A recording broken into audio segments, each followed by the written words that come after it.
من الشیطان الرجیم بسم اللہ الرحمن الرحیم نحمدہ و نصلی علی رسول الکریم اما بعد قال اللہ تعالی فی شان حبیبہ ان اللہ و ملائکتہ یصلون علی النبی یا ایھا الذین آمنوا صلوا علیہ وسلموا تسلیما۔ درود شریف پڑھیں۔ اللہم صلی اللہ سیدنا مولانا محمد و علی سیدنا مولانا محمد وبارک وسلم۔ سامعین حضرات السلام علیکم ورحمۃ اللہ وبرکاتہ۔ بیان کا آج موضوع ہے نماز کی اہمیت قرآن اور حدیث کے حوالے سے۔ مختصر بیان ہے۔ نماز کے بارے میں بہت سے قرآن آیا ہے، حدیث آیا ہے، انشاءاللہ بتاتا رہوں گا تھوڑا تھوڑا پارٹ۔ سب سے پہلے میں یہ بتاؤں کہ نماز لوگ کہتے ہیں لیکن معنی نہیں جانتے۔ روزہ کہتے ہیں معنی نہیں جانتے، زکوٰۃ کہتے ہیں معنی نہیں جانتے، حج کہتے ہیں معنی نہیں جانتے، معنی دیکھتے ہی نہیں۔ نماز کے معنی ہیں عاجزی اور انکساری۔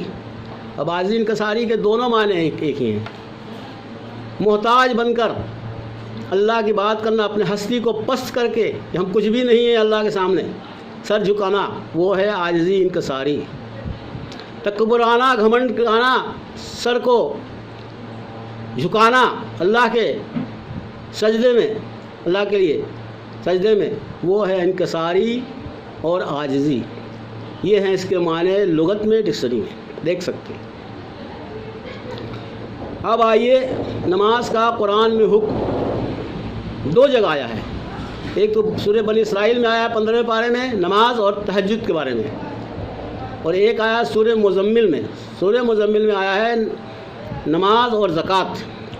تو میں نے اسی آیت کو لیا ہے، اور تہجد کے لیے میں نے بنی اسرائیل کا لیا ہے۔ انشاءاللہ اس کو بیان کروں گا ترجمے کے ساتھ۔ تفسیر تو زیادہ نہیں کر سکتا کیونکہ وقت کم رہتا ہے۔ اعوذ باللہ من الشیطان الرجیم بسم اللہ الرحمن الرحیم۔ اقیموا الصلاۃ وآتوا الزکاۃ واقرضوا اللہ قرضا حسنا وما تقدموا لانفسکم من خیر تجدوہ عند اللہ هو خیر واعظم اجرا واستغفر اللہ ان اللہ غفور رحیم۔ صدق اللہ العظیم۔ یہ ہے سورہ مزمل کی آخری آیت۔ حکم ہو گیا نماز کا، زکوٰۃ کا۔ قیم الصلاۃ، نماز کو قائم کیجیے، یعنی پابندی سے پڑھیے، اور آتوا الزکاۃ، اور زکوٰۃ کو دیجیے اگر مال نصاب ہیں۔ مال نصاب کے بارے میں بتا چکا ہوں۔ اقرضوا اللہ قرضا حسنا، اللہ تعالیٰ فرما رہا ہے ہمارے پاس ایک قرض ہے تمہارا، ارے میں تو اس کا بدلہ دوں گا، جنت دوں گا، بے شمار نعمتیں دوں گا، دنیا میں بھی دوں گا، آخرت میں بھی دوں گا۔ قرض ہے میرے پاس، تو قرض کا ادا کرنا ضروری ہوتا ہے۔ تو اس لیے قرضاً حسنا، مجھے اچھا قرض دو، اچھے سے نماز پڑھو، سکون سے پڑھو، خشوع اور خضوع سے پڑھو، خوف سے پڑھو، اللہ کی امید رکھ کے پڑھو، اچھے سے نماز پڑھو۔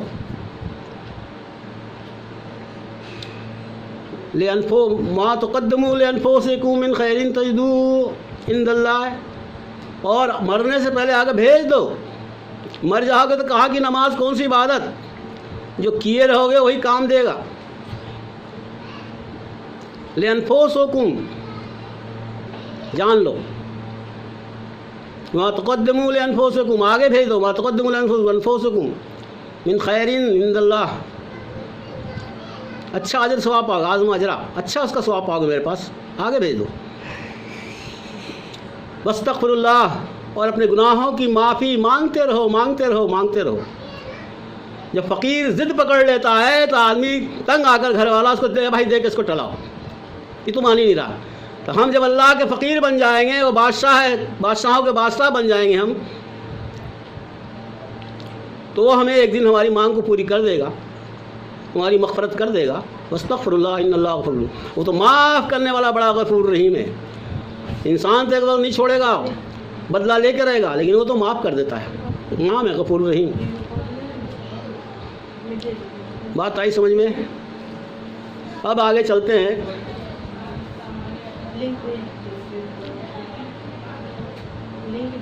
ایک ترمذی شریف کی ایک حدیث ہے، بہت جامع حدیث ہے، امام ترمذی کی حدیث میں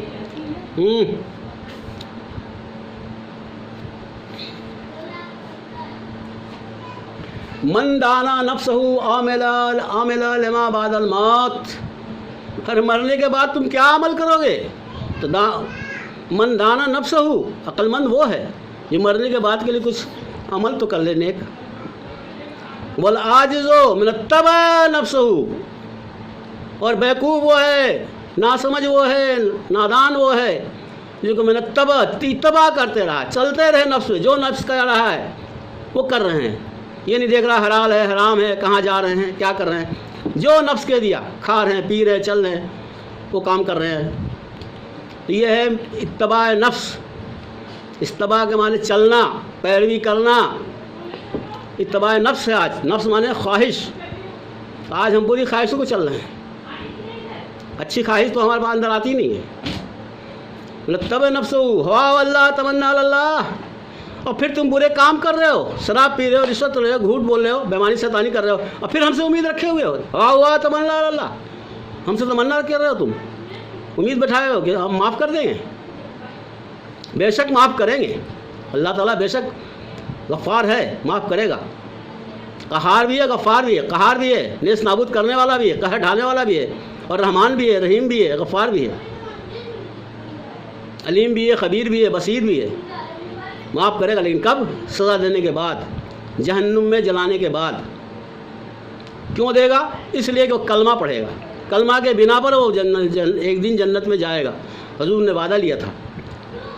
کہا تھا وعدہ لیا تھا کہ تمہاری امت کو ہم جنت میں داخل کریں گے اگر ایمان لے آئے گا. تو ایمان والے تو ماشاءاللہ ہیں. 60 سال کا کافر بھی ہے، کلمہ پڑھ لیا. واقعہ ہے، انشاءاللہ آگے بیان کروں گا. وہ تبھی اللہ تعالیٰ اس کو معاف کر دیں گے. تو سب سے بعد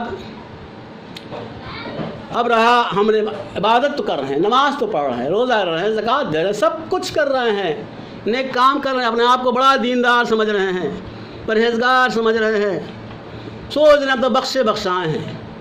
اور یہ نماز تو ایک رکن ہے، ایک عبادت ہے.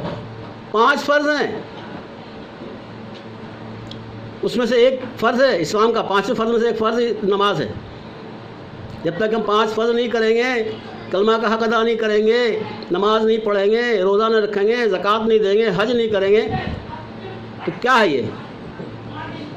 پورا تھوڑی ہوا. یہ مکمل ایمان تو یہی ہے. یہ تو ایک پارٹ ہے. کوئی بھی MBS والا 1 سال پڑھ کر MBS کی ڈگری تو لے لے، نہیں لے گا جب تک 5 سال نہیں پڑھے گا وہ. اور اس کے بعد اس کا پریکٹس کرے گا کسی اسپتال میں کہیں بھی. اس لیے ہم بھی نماز سیکھیں گے، اس کی پریکٹس کریں گے، زندگی بھر پریکٹس کریں گے. ہم تو پڑھیں گے. اب قبول کرنا نہ کرنا ہے تو اللہ کی مرضی ہے. ہم اپنا کام کریں گے، ایک اللہ سے امید رکھیں گے کہ اللہ تعالیٰ قبول فرمائے. مولانا لوگ اور لوگ کھلے عام کہہ دیتے ہیں نماز تمہاری قبول نہیں ہوگی. ارے یہ بتاؤ کہنے والوں، کیا تمہاری نماز قبول ہو گئی؟ اچھے ولی اللہ، نبی، رسول، صحابہ روتے تھے کہ پتہ نہیں میرے روزہ قبول ہوا کہ نہیں، نماز قبول ہوا نہیں. فاروق اعظم کا واقعہ میں بیان کر دوں. عید کی نماز پڑھ کے آئے، ایک کمرہ میں بند ہو گئے، رو رہے ہیں. صحابہ عید مبارک دینے کے لیے گھر پر اکٹھا ہوئے، دروازہ نہیں کھولے. خلیفہ آئیے، عید میلیے، مبارکباد دینے آئے ہیں ہم آپ کو. رو رہے ہیں، نہیں کھول رہے ہیں. بہت کہنے پر آپ باہر نکلے. عید کا دن خوشی کا دن ہے. عید مانے خوشی، وہ آپ خوشی کا دن ہے اور آپ رو رہے ہیں. کہ گئے کاش کہ عید کا دن میرے لیے ہوتے. کیا پتہ عید کا دن ہے کہ وعید کا دن ہے. وعید مانے سزا. پتہ نہیں یہ ہماری روزہ قبول ہوا کہ نہیں ہوا، 30 دن کا نماز تراویح قبول ہوئی کہ نہیں ہوئی، پتہ نہیں قبول ہوا کہ نہیں. رو رہے ہیں. فاروق اعظم، صحابہ، انبیاء کے بعد صحابہ کا نمبر ہے، جن کے لیے قرآن نازل ہوا علم الذی میں.